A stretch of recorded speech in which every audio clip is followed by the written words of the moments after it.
Gitanas Nausėda netaip seniai paskelbė apie 5-6 procentų nuo bendro vidaus produkto BVP skirimo karo išlaidoms. Taip pat po to jis paskelbė, kad reikia kuriamai lietuviškai divizijai skirti 12-13 milijardų eurų.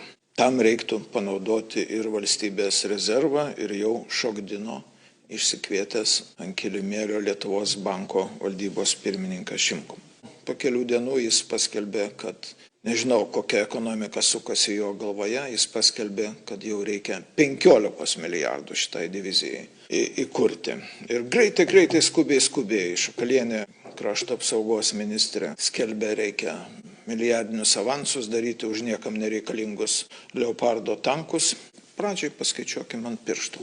Prancūzija apmokė, apginklavo elitinę 155 ukrainietišką brigadą. Tai yra apie 4,5 tūkstančio karių.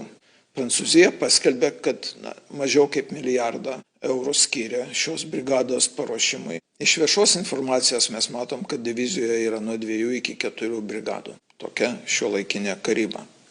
Tarkim, maksimaliai nuspręsta, kad lietuviškoje divizijoje bus 4 brigados. Tai jeigu ekonomikos mokslus galbūt baigęs Gitanas Nausėda moka pirmoko daugybos veiksmus. 4x1 yra 4, bet ne 12-13 ir ne 15 milijardų.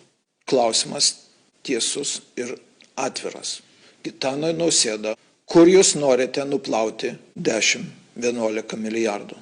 Jūs dar paskelbėte, kad reikia ir žmonių santaupas tam skirti.